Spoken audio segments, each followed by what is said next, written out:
है अगर दुश्मन दुश्मन जमाना गम नहीं कोई आए कोई आए कोई आए कोई आए कोई हम किसी से कम नहीं अरे काय चालू आहे यांच्यावर? चल ना जाऊन बघू पटकन. जाऊ दे ना. जाऊ दे ना काय? कसली फॅन्सी वाइब क्रिएट केली त्यांनी. चल. इससे अच्छा गेम खेलूंगा मैं यहाँ. ऐक ना, बोरपणा नको ना करूस. मी चालले वर, तू येणार आहेस? मला नाही जायचंय आता. बस मी चालले. बाय. तू का?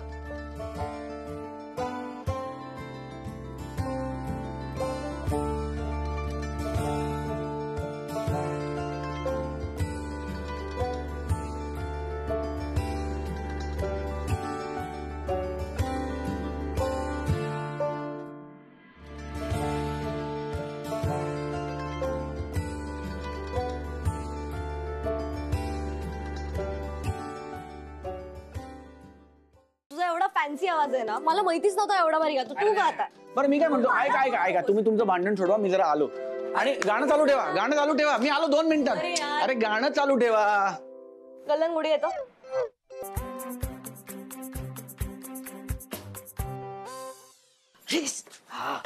काय करतेस तू? काकू तुम्ही इकडे काय करताय? अरे एक आनंदाची बातमी आहे रे, मला पोटात ठेवताच येईना बघ, म्हणून आली तुला सांगायला. काय झालं? अरे अनु चक्क तुझ्या प्रेमात पडली आहे. काय? अरे हळू, भिंतीला कान असतात. काय? भिंतीला कान असतात. अगं ते नाही ग, या काय बोल. अरे खरंच तिच्या डोळ्यात पाहिलंय मी, काय बुडून गेली रे तुझ्या प्रेमात. आणि मुख्य म्हणजे हे तिने नाकारलेलं नाहीये. काकू तुम्ही खरं सांगताय? अरे हो खरंच. हा आता मला नातीगोतीच नकोय, माझ्यावर केवढ्या जबाबदाऱ्या आहेत, ही असली टेप ती वाजवेलच. त्याची तुम्ही काळजी करू नका, ते मी त्यांच्याकडनं सगळं वदवून घेतो.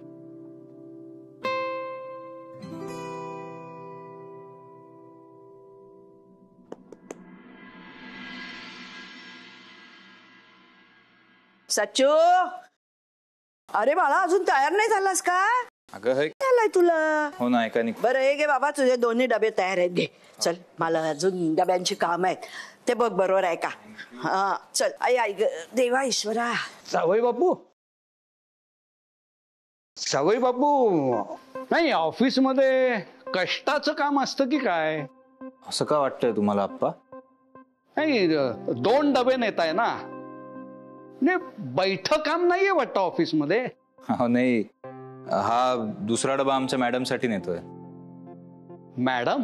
हा, म्हणजे त्यांनी तुम्हाला एकत्र जेवायला बसायचा असा प्रस्ताव दिलाय का? असं काही नाही आप्पा, त्यांना कळलं की माई मावशीची मेस आहे. हो का? हा, तर त्यांनी मेस लावली, मग मेस घेऊन चाललोय डबा. बर, येतो. हो या या या.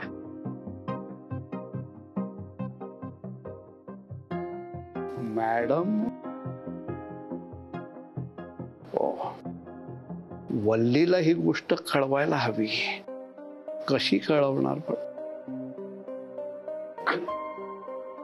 वा,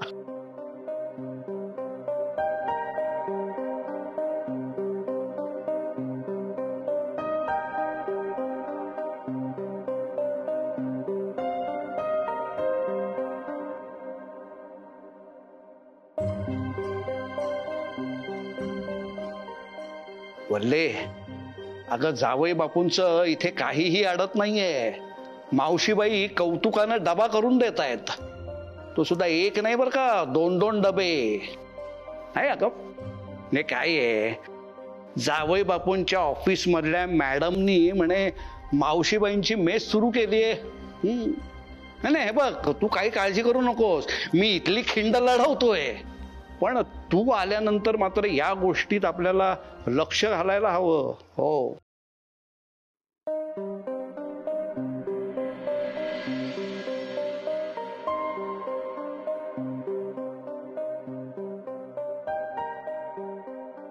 कावेरीताई, आंबे अगदी उत्तम निघाले बरं का. अहो घरचं फळ म्हटल्यावर उत्तम असणारच. एवढी मोठी वाडी आहे आपली वेंगुर्ल्याला, पण तरी या शहरात राहायचा हट्ट काही संपत नाही या मुलीचा. अहो चालायचंच, नवीन पिढी आहे. आपण फक्त मार्गदर्शन करावं आणि तथास्तु म्हणावं. ते यायच. हे घ्या, अनामिकाची पत्रिका आहे. पहा बरं तिच्या नशिबात काय आहे. हा रमा, अनु निघाली नाही ना अजून ऑफिसला? नाही ग. का ग? अगं तुझी कालची बातमी फारच मनावर घेतली हो सौरभनी. तो म्हणतोय की आजच विचारेन अनामिकाला. अगं काय सांगतेस, काय काय छान बातमी दिलीस ग सकाळी सकाळी. तो म्हणाला की कर्वेनगरच्या मंदिरातच भेटायचंय. तू तिला घेऊन तिकडेच आहे ना. अरे देवा, अनामिकाला देवळात आणायला तयार करायचं म्हणजे जरा कठीणच आहे ग. पण थांब, बघते बघते. बघ बाई आता काय करायचं ते. पण तो म्हणतोय की देवाच्या साक्षीनच विचारणार म्हणून. ग बाई, बर करते करते, काहीतरी मॅनेज करते. त्यांनी एवढं ठरवलंय तर त्यांचा हा बेत तडीच नको का न्यायला. हो हो. आई, hello hello hello Rama. Hello hello Rama. Hello. काय झालं फोनला? अगं बघ ना, कुंदाशी बोलत होते तर फोनच एकदम चालेल असं झालंय. काय कळतच. अगं आपटू नकोस आई असा. 2 तुकडे होतील त्याचे. त्याच्यापेक्षा रिपेअर करून घेऊया का आपण? हा चालेल, रिपेअर करूया. मला काय वाटतं, ते कर्वे रोडला ते देऊळ आहे ना, त्याच्या बाजूलाच एक दुकान आहे बघ, हे मोबाईल दुरुस्त करायचं. जाऊया तिथे. आताच जाऊया. मग नोकरी करत नाही म्हणजे काय, मला लागत नाही फोन. बरं बरं, जाऊया. चल, मी पर्स घेऊन येते, तू पुढे येऊ. हा चल. या पत्रिकेत लिहिलंय लग्नाचे 2 योग आहेत. ही बघा, आलीच अनामिका. ऐकलत का अनामिकाताई, तुमच्या पत्रिकेत लग्नाचे 2 योग आहेत. तुमचं दुसरंही लग्न होणार. तुम्ही माझी पत्रिका बघताय? अर्थात. अहो तुमच्या मातोश्रींना तुमची खूप चिंता लागून राहिली आहे. पाहिलंस, पहिल्या वेळेलाच गुरुजींचं ऐकलं असतंस ना तर लग्न टिकलं असतं. पण काही हरकत नाही, आता दुसरा योग आहे बघ. दुसरा योग आहे म्हणजे तो आधीपासूनच आहे ना. का असं केलंय आपण की पहिलं लग्न फिसकटल्यानंतर पत्रिका बदललीच आपण? नाही ना. म्हणजे कुणालाही विचारून पहिलं लग्न केलं असतं तरी ते फिसकटलंच असतं. अनामिका, गुरुजींवर आणि पत्रिकेवर इतका अविश्वास चांगला नाही. मला दुसरं लग्न करायचं नाहीये कावेरी आई. हवं तर तसं गुरुजींना स्पष्ट सांगते. गुरुजी, तुमच्या कामाबद्दल, तुमच्या शास्त्राबद्दल माझं काहीही म्हणणं नाहीये, पण मला दुसरं लग्न करायचं नाहीये. अहो अनामिकाताई, तुमची इच्छा आज नसेल, परंतु नशिबात जर का असेल आणि पत्रिकेत जर का लिहिलं असेल तर तुमचं दुसरं लग्न निश्चित होणार. ते जेव्हा व्हायचं तेव्हा होईल, पण जेव्हा होईल तेव्हा माझ्या इच्छेप्रमाणे आणि मनासारखंच होईल. पत्रिका म्हणते म्हणून नाही. मी काय म्हणते गुरुजी, माझ्या डोक्यात अनामिकेसाठी एक स्थळ आहे. मी पत्रिका आणते, तुम्ही जुळवून बघा. तिला काय कळतंय, माणसाने कसं लग्न करावं, मुलं बाळ जन्माला घालावी, संसार करावा, मग म्हातारपणी ती आपल्याला पाहतात, यातच जगण्याचं सार्थक असतं. हे अनामिकाला ज्या दिवशी कळेल ना, त्या दिवशी मी परशुरामाला अनवाणी 1001 प्रदक्षिणा घालीन बघा. त्या तू आताही घालू शकतेस, तब्येतीला पण बरं. बघितलं कसे उद्धटपणाने बोलते. कावेरीताई, अहो प्रत्यय येईपर्यंत मनात शंकेनं घर करणं अगदी अपरिहार्य आहे. म्हणजे ठरलंय ते ठरलंय. सत्य हे अढळ आहे. आपला विश्वास असो वा नसो, पण वर बसलेले ग्रह नक्षत्र तारे अशा काही करामती करतात ना की मग आपल्या मनात योग्य ते निर्णय घ्यायची इच्छा निर्माण होते. आणि पण मग काय, आपण त्याचं श्रेय आपल्या स्वतःकडे येतो. पण हे ग्रह नक्षत्र तारे त्यांना ना अहम आहे ना मीपणा. ते फक्त तथास्तु म्हणून मोकळे होतात. अनामिकाताई, दुसरा योग तर आहेच. तुम्ही कितीही नाकारलात ना तरी हा योग आहे म्हणजे आहेच. बरं कावेरीताई, मी येतो. या.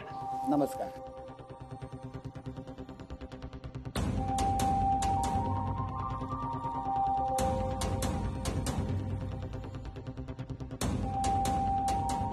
निघूया.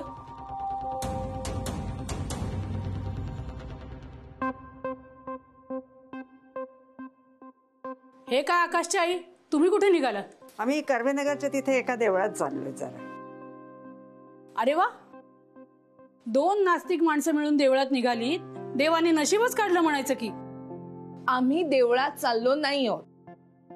देवळाजवळच्या दुकानात चाललोय आईचा फोन दुरुस्त करायला. ए मी काय म्हणते अनु, इतक्या जवळ जातोच आहोत आपण, तर जरा देवळात पण जाऊन येऊया की. खूप छान आहे ग म्हणे ते देऊळ. अगं नमस्कार नको करायला, नुसतं बघून येऊया ना.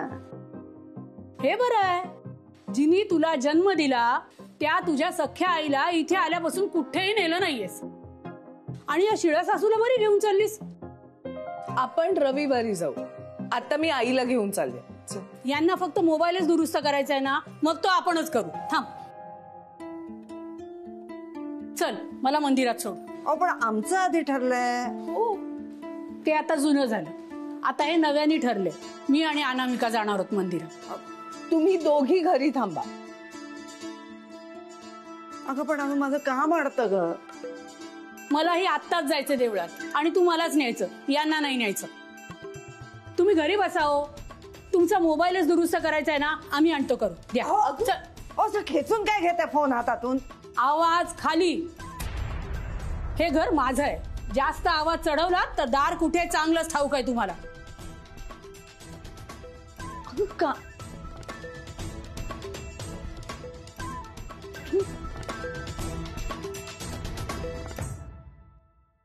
माय मावशी येतो ग. अरे थांब थांब थांब थांब रे बाळा, जाऊ नको. थांब थांब थांब. चांगल्या कामासाठी बाहेर पडतोय, सात पुढे कर.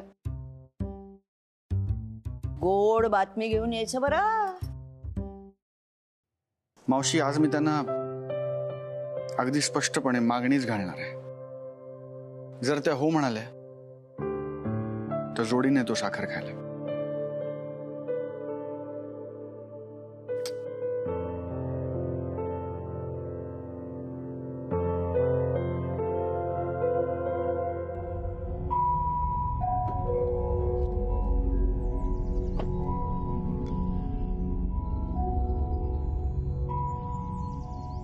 आता काय इथेच उभी राहणार आहेस?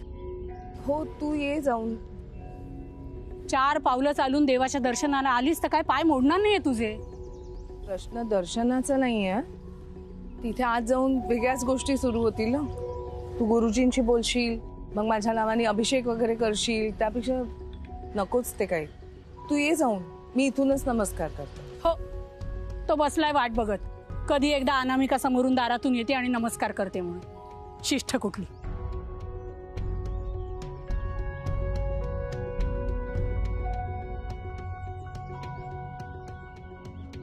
बोला ताई, काय देऊ? फुलं दे. हे घे ताई, 50 रुपये. इतकी महाग? ताई सध्या हाच रेट चालू आहे. तू असं बोलतो जसं काय तूच बाग फुलवलीस. नाहीतरी इकडून तिकडून चोरूनच आणता तुम्ही. ताई काही काय बोलताय? अहो मार्केट मधून विकत आणले आहेत. मग मार्केटचा रेट दे. तो रेट लावला तर मी खाणार काय? पोट कसं भरणार? जाऊ दे, हे घे.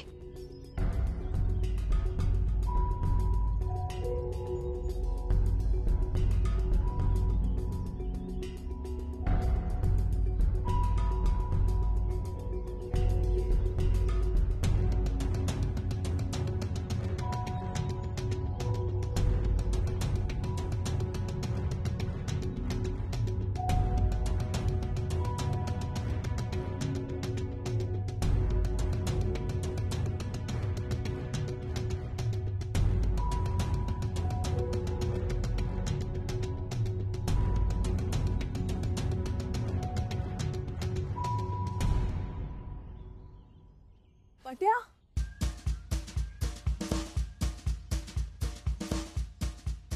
तू काय शोधताय? अरे तुला अख्ख्या पुण्यात हीच जागा मिळाली होती भटकायला. हीच जागा ठरली होती ना? कोणाची? आईने हट्ट केला म्हणून तिला देवळात घेऊन आले मी. असो ठीक आहे, चला जाऊया चला. अरे पट्या हात सोड. अहो मी असा नव्हता धरला हात. आणि ओरडताय का माझ्या अंगावर? तुम्हाला इतकं अनसेफ वाटतं का मी हात धरणं? अरे मला काय वाटतं हे महत्वाचं नाहीये. आई आहे इथे. कुठं आहे? असेल इथेच कुठेतरी. तिने बघितलं ना तर गडबड होईल पट्या. मिस्टर नमिका, आपण असं किती दिवस त्यांच्यापासून हे लपवणार आहोत? लपावं लागेल. आईनी बघितलं ना तर सर्रास अपमान करेल तुझा. मला चालेल. वेडा आहेस का तू पट्या? नाही खरंच मला चालेल. म्हणजे मी पूर्वीच असतो ना सौरभ पटवर्धन, तर घाबरलो असतो. पण आता मी तुम्हाला माझ्या मनातलं सगळं सांगून टाकलंय. त्याच्यानंतर तुम्ही माझ्याशी बोलणं बंद केलं होतं, ते चाललं मला. तर हे काय आता? भांडण तर भांडण, अपमान तर अपमान. मी नाही घाबरत. आज जे काय व्हायचं ना ते होऊनच जाऊ. सरळ, समोर आणि थेट.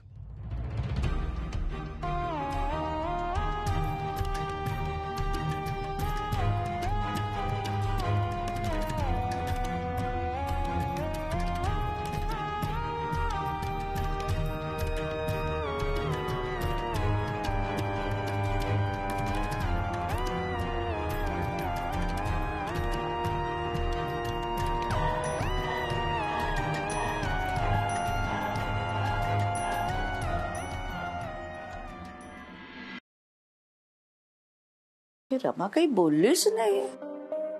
अनामिका मंदिरात जायला तयार झाले नाही झाले, कसं काय करावं?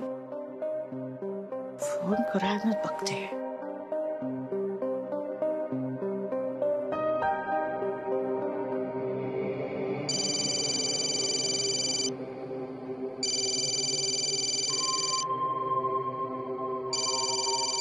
घ्या या सुद्धा थापाड्या म्हणे फोन बिघडलाय. वाचतोय की गणागणा. हॅलो रमा, अगं तू अनामिकाला घेऊन पोहोचलीस का कर्वेनगरला? अगं सौरभ केव्हाच निघाला इकडनं, एव्हाना पोचला पण असेल. हॅलो हॅलो,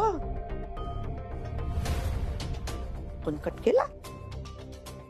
कमाल आहे, हे रमा काही बोललेच नाही. काय चाललं असेल? म्हणून या आकाशच्या आईची मंदिरात येण्यासाठी धडपड चालू होती. पण या कावेरीचं नशीब दांडगय. आकाशची आई तुमच्या ऐवजी बरोबर मी पोचले मंदिरात.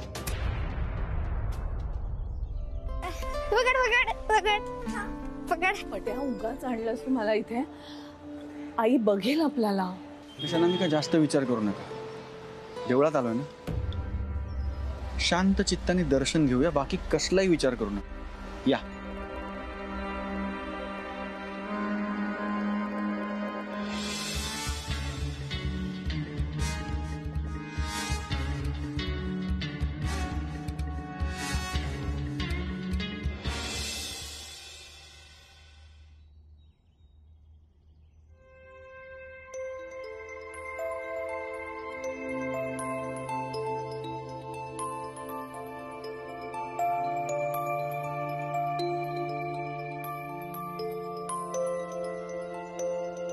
बघितलं तर बघितलं. डोक्यावर टांगती तलवार असल्यासारखं वागू नका. सगळे विचार मनातनं काढून टाका. शांतपणे देवाचं दर्शन घ्या. तुम्ही धीट आहात मिसा नमिका. मला तुम्हाला असं बघायची सवय नाही. तुला ना पट्या या सगळ्याचा सिरियसनेसच कळत नाहीये. मला हे सगळं देवळात व्हायला नकोय रे. तू आईला ओळखत नाहीस. ती स्थळ काळ वेळ काही न बघता कुठेही सुरू होते. होऊ दे. पण आता तुम्ही जाणीवपूर्वक डोक्यातनं बाकी सगळे विचार बाजूला करा आणि फक्त हात जोडून देवाकडे प्रार्थना करा.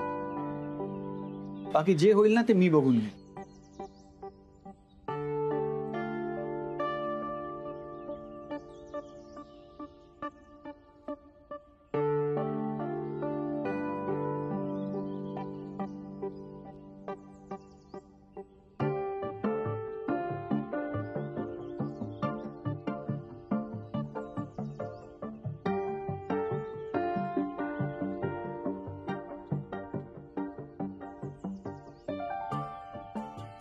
गुरुजी नमस्कार करतो. जोडीने आशीर्वाद घ्या, सुखाने संसार करा.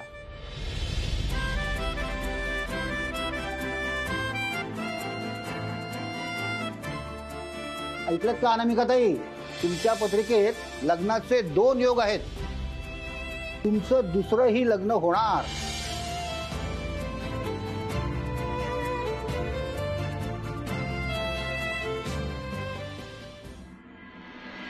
अरे सांभाळून चालता येत नाही. बाग आहे का ही पळापळ करायला? माफी माग आधी. मोठी आहे ना मी. सॉरी आजी, सॉरी. पळ पळ. इतक्या सहजासहजी नको कावेरी. याची देही याची डोळा सगळा प्रकार बघायची हीच संधी आहे.